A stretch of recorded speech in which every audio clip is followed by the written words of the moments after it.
Good morning, YouTube. This is South Texas Barbecue, and I'm making my first video today. And we're gonna do brisket, something that everybody likes to do and is probably a big pain in the butt for a lot of people to try and cook. I know I've had my fair share of flops when it comes to briskets. I don't have my big smoker pit with me today. We're gonna use a little grill pit that I was given by my father-in-law, and we're gonna do it a little different than you've probably seen a lot of other people do it. This will be for like anybody that's wanting to cook and has a smaller pit or does not have a smoker pit and think, well, I can't do a brisket because I don't have that type of pit. Well, this is here's a reason for you to be able to do it. My spices today, all I'm gonna do is coarse black pepper, regular sea salt, and I like to throw a little garlic. I like a little extra garlic flavor on there for me. And I've got just about 11 and a half pound brisket that we're gonna work with today. So let's get to seasoning. So again, here we are getting ready to season the brisket. I've got, I'm sure some of y'all have seen this, probably not necessarily in this capacity. I have a Bubba Blade fillet knife that I like to use when I'm doing meat preparation. Just the handle and everything works really well. It doesn't slip, you know, no matter how greasy it is, and really makes for a good, for me, in my opinion, a very good meat prepping knife. I moved over to the sink right quick so I could cut the butcher pack paper or whatever, the plastic wrap that was on the brisket, so I make less of a mess here in the pan. Now I know there's many fields of thought. How much fat do you trim? Do you trim any at all? And I've got multiple friends that do it every which way, and you can talk to 6 people and get 8 different answers. Today, I am gonna trim a little bit. I don't really like this real heavy piece of fat right here on the corner. It's very dense and it's very hard. So I typically like to trim this piece off. Just kind of go straight down. When you get to the bottom, you can see I'm right up close to the meat right there. And that's when I know I get down to where I want to be. Some people will dig in and they'll, you know, you can see the layer right here, the meat versus the fat, so there's not a whole lot there to really trim. This is a very a longer cook, obviously. You know, it's a big piece of meat. You're gonna cook it for a while longer, but so you don't want to take off too much fat, because if you do, it'll end up drying out on you. But I'm just gonna do a little bit more trimming here, and again, this is just the way I do it. You're welcome to leave it, to do to trim it even further. That's entirely up to you. There's another really hard fat piece on the bottom here. I'm just going to kind of shave it down a little.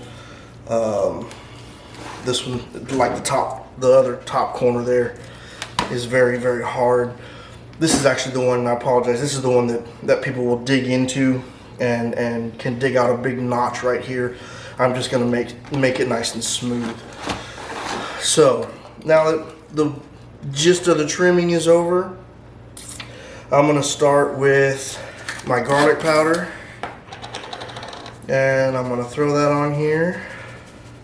Typically I like to do this at least the night before I'm going to cook it, if I have a chance, given the current circumstances with the COVID-19 and everything else, and how you can it's difficult to find meat at times. So luckily I was able to find it this morning, so that's why I'm doing it right now before I cook. Make sure you're liberal with your seasonings. There's a lot of meat here, and even though you're seeing this, it looks like a lot of salt. It is, but it ends up rendering down with the fat, and you got to get enough salt in there to help penetrate that meat. Now the coarse brown pepper here, I like to rub this all in, kind of help it break that outer membrane just a bit. The coarse black pepper helps build that bark that everybody's talking about. That nice little bark that you see when you make your slices, and it's right on the outside, that little peppery bite. That's what that coarse black ground pepper will do. Flip it over, and we will do the same thing. A little more garlic over here.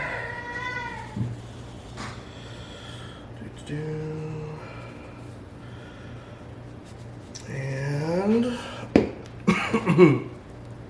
salt next. Now there's some brisket rubs out there. If you have one that you prefer to use, by all means go ahead and do it. Boulder's Fiesta seasoning for my stuff down for my area down here, that works really well.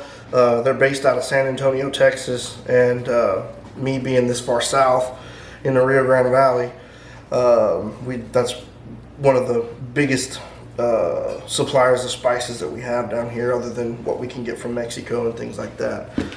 But I've done briskets with rubs, I've done briskets just with salt and pepper, and to be totally honest with you, every one I've done that was just salt and pepper came out as good, if not better, than any one I did a rub on.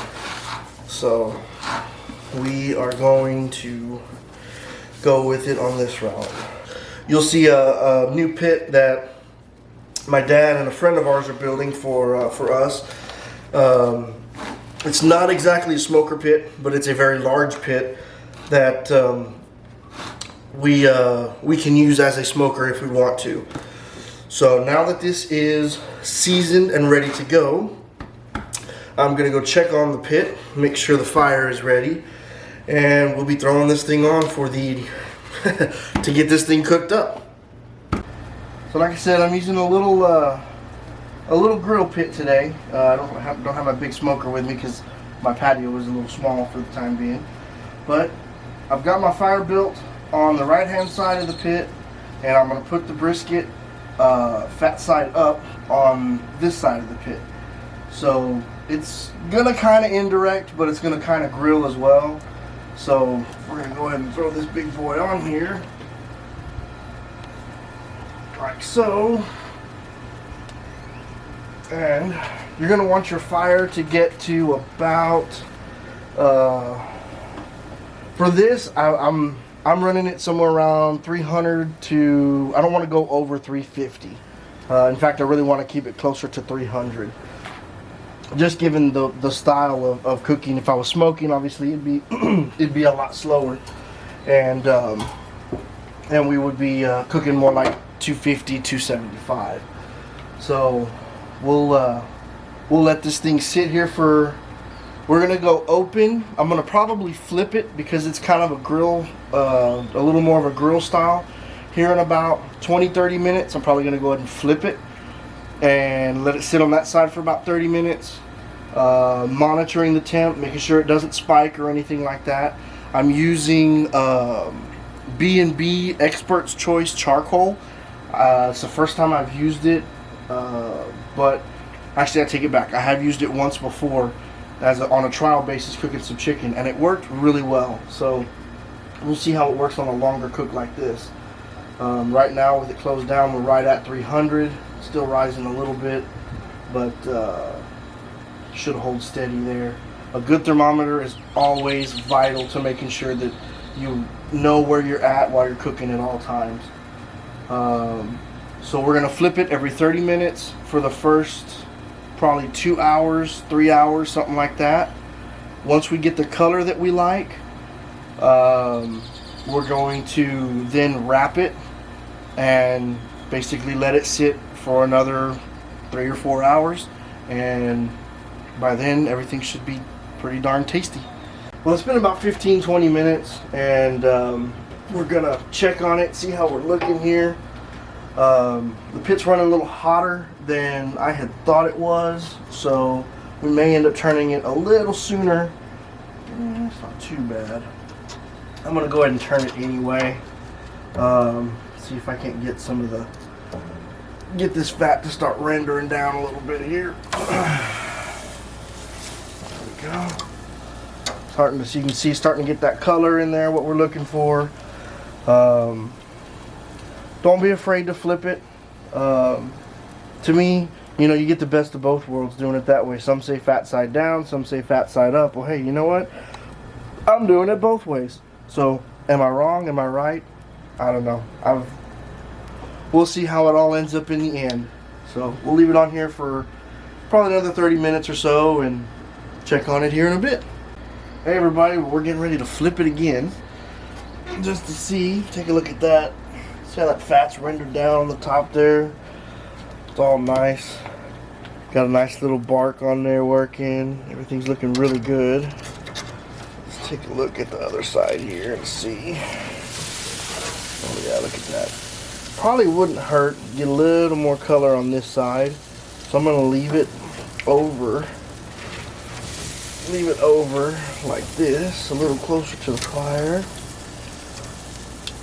And we will let it sit on here for another, I'll probably check on it in probably another 10 or 15 minutes just to see. And we're still maintaining about a 350 degree fire, so should be, we're cooking right along. So I'll be back with you here in a little bit. Well, I had started wrapping this and did not realize that the camera was recording, being this my first time of ever doing this or recording anything like this, so I apologize for the messiness of the foil after I already wrapped it. But anyway, so what we're gonna do is we're gonna fold it in to keep the juices all inside. So take the sides first, fold them in like so, then we're gonna roll it up here to the middle, roll the other side up towards the middle, keeping the middle there, and there. And then you're going to want to put the ends together like so. You can see it creates a little foil patch, right, pack right there where all the juice stays. And then from there, you're going to just slowly roll this down and roll it down. And then you got a nice handle to hold it with. Pick it up, move it, do what you need to. No juice is going to escape, and it's going to sit real nice. So, apologize for missing out on that. But now we're going to throw it back on the pit. Kick the heat up a little bit. It's been running anywhere from 300 to 325. We're going to kick the heat up to probably 350, 375. I don't think we'll touch 400. Just depends on how this charcoal works for me. But still not going to be direct over the charcoal, but we're going to put it back on there for about 3 to 4 more hours. And by then she'll be done. So we'll see what it looks like when we get ready to pull it off here in just a little while. Well, the time has finally arrived. I took the brisket off, let's see, 4.5 hours into it. The meat was already up to temp. It was at 210, 215 degrees, depending on whether I was checking the fat or the thicker part or the thinner part. So I pulled it off. It's been resting for about an hour and 15 minutes right now. And we're gonna go ahead and start cutting. And I'm gonna capture the juice and mix it with some barbecue sauce to put over the top of the slices as I'm getting done. So instead of narrating, watching me cut, I'm just gonna go ahead and cut through the first couple slices, and then we'll probably high speed through the rest. Let's see if I can manhandle it. Alright, I usually like to start on the flat, on the thinnest part here. As you can see, we'll start getting a few slices here, smaller on this end. But you can see, even though it wasn't on a smoker pit, it's still got that bark. It still has that pink ring in it. This isn't the greatest place to check it, but it's got decent pull. It's tender. So we'll keep going. You want to make sure and continue cutting against the grain. Just like this. Just keep making some slices just like that. And once you get to the fatter part over here, you'll probably see me just kind of scrape some of this thick, nasty fat stuff off.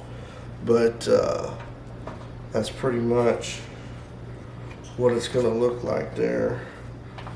Of course, on this end, if you wanted to, from about here over is what a lot of people will turn into their burnt ends. At least that's what I've seen. I haven't ever done burnt ends. I've always just sliced everything, so.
Well, everybody, here's the final cut of this brisket today. We got the more leaner on the flat side here at the end, with the more moist brisket over on this end. You know, the higher fat content, you know, and then I've got some chopped over here for sandwiches later. It was kind of on the very outside, but all in all, it came out really well. Let's see if I can set this thing up really quick here, and I'll show you.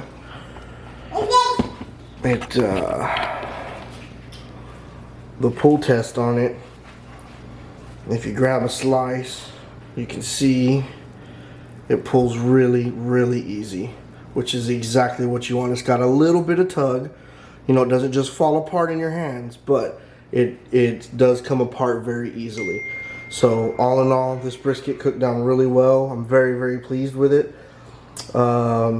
Definitely gonna have to do some more on the new pit once we get that together, and try another one on our old school smoker that we have as well. So please, if you really like the video, subscribe, like the video. I'd really appreciate it. I've got a bunch more ideas that I'm planning on putting out there for everybody, so do appreciate it.